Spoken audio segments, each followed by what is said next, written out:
T V Prasad, എങ്ങനെയാണ് ഇപ്പോൾ ഈ 90 ദിവസമേ ആകുന്നുള്ളൂ ഒരു പുതിയ സർക്കാർ അധികാരത്തിലേറ്റതിന് ശേഷം? അപ്പോൾ കഴിഞ്ഞ സർക്കാരിന്റെ കാലത്ത് രഹസ്യാത്മക വിഭാഗത്തിൽ അല്ലാതിരുന്ന ഒരു കാര്യം പെട്ടെന്ന് രഹസ്യാത്മക വിഭാഗത്തിലേക്ക് മാറുന്നത്?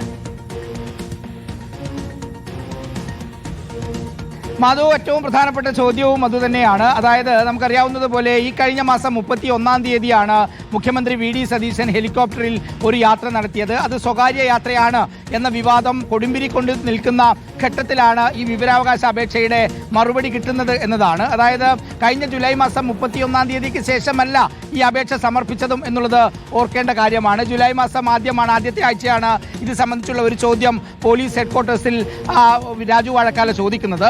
ആ ചോദിച്ചതിന് പിന്നാലെ 1 മുതൽ 7 വരെയുള്ള ചോദ്യങ്ങൾ അത് രഹസ്യാത്മകമാണ്, പോലീസിന്റെ രഹസ്യമാണ് എന്നുള്ള മറുപടിയാണ് അതിന്റെ ഭാഗമായി കൊടുത്തത് എന്നതാണ്. നേരത്തെ റാംഷ പറഞ്ഞതുപോലെ നേരത്തെ സർക്കാരിന്റെ കാലത്ത് ഇതിന്റെ വിവരങ്ങളെല്ലാം പുറത്തു വന്നതുമാണ്. പക്ഷേ പുതിയ സർക്കാരിന്റെ കാലത്തുണ്ടായ വിവാദം എന്നുള്ളത് വി ഡി സതീശന്റെ ഹെലികോപ്റ്റർ യാത്രയാണ്. ഹെലികോപ്റ്റർ യാത്രയുമായി ബന്ധപ്പെട്ട വിവരങ്ങൾ ഇനി കൊടുക്കാൻ തയ്യാറായി കഴിഞ്ഞാൽ ജൂലൈ മാസം 31 അത് നിർണായകമാണ്. എത്ര മണിക്കൂർ ഓടി, എവിടെയൊക്കെ പോയി, എത്ര പണം ഉപയോഗിച്ചു എന്ന വിവരങ്ങൾ ഇനി പുറത്തു വന്നു കഴിഞ്ഞാൽ അത് സർക്കാരിന് നാണക്കേടാകുമോ എന്ന് ഭയന്നിട്ട് തന്നെയായിരിക്കണം പോലീസ് അതിന് മറുപടി കൊടുക്കാതിരുന്നത് എന്നതാണ്. മാത്രവുമല്ല, ഇതിലൊരു പ്രധാനപ്പെട്ട കാര്യമുള്ളത്, കഴിഞ്ഞ സർക്കാരിന്റെ കാലത്ത് അവയവ മാറ്റത്തിന് വേണ്ടി, ശസ്ത്രക്രിയയ്ക്ക് വേണ്ടി പലതവണ ഇത് ഉപയോഗിക്കുകയും ചെയ്തു. തീർന്നില്ല മാധു, ഇതിലൊരു പ്രശ്നം കൂടിയുണ്ട്. കാരണം കഴിഞ്ഞ വാർത്താ സമ്മേളനത്തിൽ മുഖ്യമന്ത്രി വി ഡി സതീശൻ ഗുരുതരമായ ഒരു ആരോപണം ഉന്നയിച്ചിരുന്നു. പിണറായി വിജയൻ മുഖ്യമന്ത്രി ആയിരിക്കുന്ന സമയത്ത് പാർട്ടി പരിപാടിക്ക് ഹെലികോപ്റ്റർ ഉപയോഗിക്കുകയും അതിന്റെ പണം ദുരന്ത നിവാരണ അതോറിറ്റിയിൽ നിന്ന് കൊടുക്കുകയും ചെയ്തിട്ടുണ്ട് എന്ന ഗുരുതരമായ ആരോപണം കൂടി ഉന്നയിച്ചിട്ടുണ്ട്.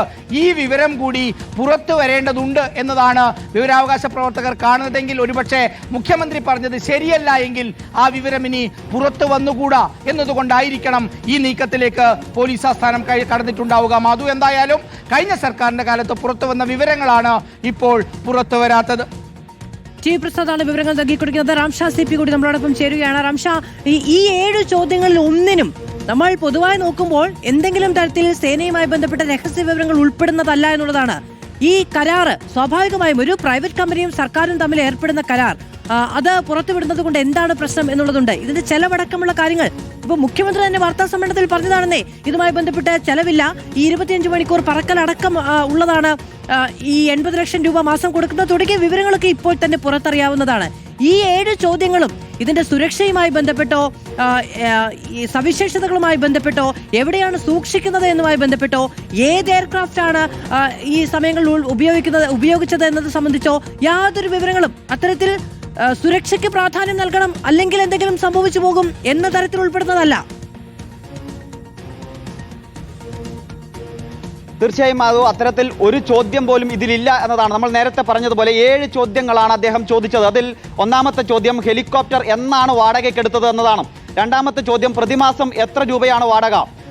മൂന്നാമത്തെ ചോദ്യം വാടകയ്ക്കെടുത്ത് അന്ന് മുതൽ 31/7/26 വരെ, അതായത് കഴിഞ്ഞ മാസം അവസാനം വരെ ആകെ എത്ര രൂപ വാടക ഇനത്തിൽ ചിലവഴിച്ചിട്ടുണ്ട്, ഏത് കമ്പനിയാണ് ഹെലികോപ്റ്റർ വാടകയ്ക്ക് നൽകിയിട്ടുള്ളത്, നിലവിലെ കമ്പനിയുമായുള്ള കരാർ എന്നാണ് അവസാനിക്കുന്നത്, അതോടൊപ്പം വാടക കരാറിന്റെ കോപ്പി ലഭ്യമാക്കുക, ആശുപത്രികളിൽ അവയവ കൈമാറ്റത്തിന് എത്ര തവണ ഹെലികോപ്റ്റർ ഉപയോഗിച്ചിട്ടുണ്ട്, ഏതൊക്കെ തീയതികളിലാണ് ഉപയോഗിച്ചിട്ടുള്ളത്. അങ്ങനെ 7 ചോദ്യങ്ങളാണ് അദ്ദേഹം സമർപ്പിച്ചത്, രാജു വാഴക്കാല സമർപ്പിച്ചത്. പക്ഷെ ഇതിലെവിടെയും നമുക്ക് ഈ പോലീസിന്റെ രഹസ്യാത്മകത വെളിവാക്കുന്ന നിലയിൽ ഒരു ചോദ്യം പോലും കാണാൻ കഴിയില്ല. എന്നിട്ടും എന്തിനാണ് ഈ ചോദ്യങ്ങൾക്ക് മറുപടി പറയാൻ പോലീസ് ആസ്ഥാനം മടിക്കുന്നത് എന്നതാണ് ഏറ്റവും പ്രധാനപ്പെട്ട ഒരു കാര്യം. അതിന് നേരത്തെ പറഞ്ഞ പോലീസ് അറിയിക്കുന്നത് വിവരാവകാശ നിയമപ്രകാരമുള്ള ചോദ്യത്തിന് ഇത് രഹസ്യാത്മക വിഭാഗത്തിന് കീഴിലായതുകൊണ്ട് പുറത്തേക്ക് പറയാൻ കഴിയില്ല എന്നുള്ള വിശദീകരണമാണ് നൽകിയിരിക്കുന്നത്.